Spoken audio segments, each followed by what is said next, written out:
Chacun de nous doit savoir, après mon passage à la pastorale des jeunes, quelles sont les traces que je vais laisser. C'est par cette formule percutante, résonnant comme un ordre de mission, que l'abbé Jean-Baptiste Ilunga a scellé le clap de fin du deuxième conseil diocésain des jeunes ce dimanche 5 juillet 2026. Devant une assemblée des fidèles de Lubudi et des délégués marqués par la fatigue du voyage, mais animés d'un élan renouvelé, les célébrants attenus à saluer l'abnégation, la volonté et le courage de ces leaders qui n'ont pas hésité à braver les distances pour poser les jalons de la pastorale de demain. Du 3 au 5 juillet, le lycée Umoja de Lubudi s'est transformé en une véritable ruche pastorale. Le responsable décanaux et sectoriel, le comité diocésain de mouvement des jeunes, Kiro Xaveri, ainsi que les aumôniers, accompagnateurs, accompagnatrices et membres du bureau diocésain venus de Lubumbashi, Likasi et du secteur rural en passant par Fungourmet ont répondu présents à ces rendez-vous institutionnels majeurs. C'est dans cette effervescence que 4 sessions plénières ont rythmé les assises. Après la messe d'ouverture, le vendredi 3 juillet dans la soirée, les délégations sont d'abord passées au crible des réalités du terrain à travers des rapports sectoriels, de groupes et mouvements minutieusement amendés puis adoptés par l'Assemblée. Les travaux ont notamment permis une évaluation sans complaisance des activités diocésaines et du fonctionnement du bureau, la définition de grands axes de la programmation pour l'exercice 2026-2027, la mise sur table du dossier brûlant du prochain congrès des jeunes. Preuve de son importance stratégique, ce sujet sera traité et approfondi dans sa dernière ligne droite par une commission ad hoc. Parallèlement aux joutes protocolaires et loin de salle des commissions, ce conseil a offert aux participants une parenthèse hors du temps, à la découverte des trésors jalousement gardés de Lubudi.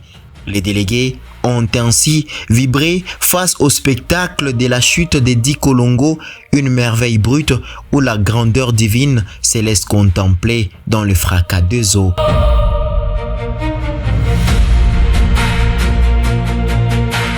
À marge de cette claque visuelle, les jeunes participants à ce deuxième conseil se sont plongés dans le glorieux mais tragique passé industriel de la région en visitant le vestige de la mini-centrale monoturbine de Lubudi.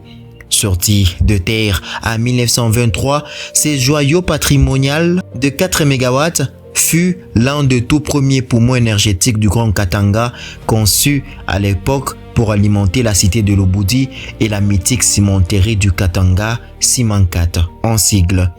Bien que cette turbine ne soit définitivement tue, un triste soir d'octobre 2011, ravagé par un incendie dévastateur, ce géant de fer endormi a offert aux participants une véritable leçon d'histoire sur le génie industriel local.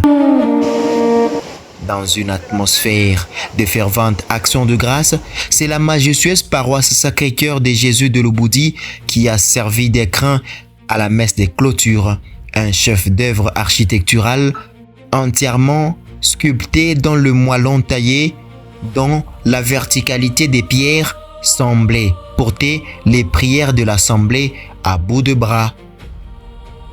La messe a été célébrée par l'aumônier diocésain des jeunes, l'abbé Jean-Baptiste Ilunga. Pour l'occasion, il était entouré au chœur par une forte délégation sacerdotale.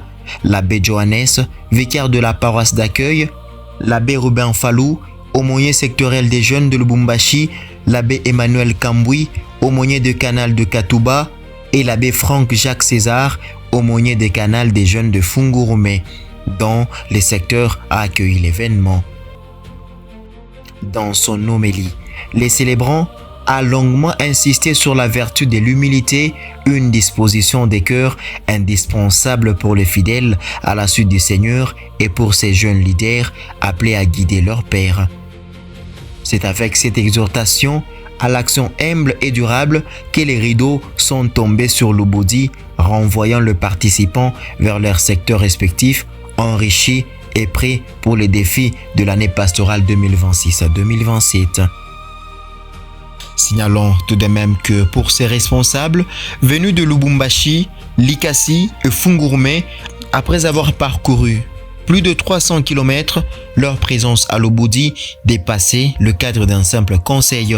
Dans les cœurs des fidèles de cette contrée, elle est le signe vivant d'une fraternité, d'une unité et d'une synodalité en marche pour bâtir ensemble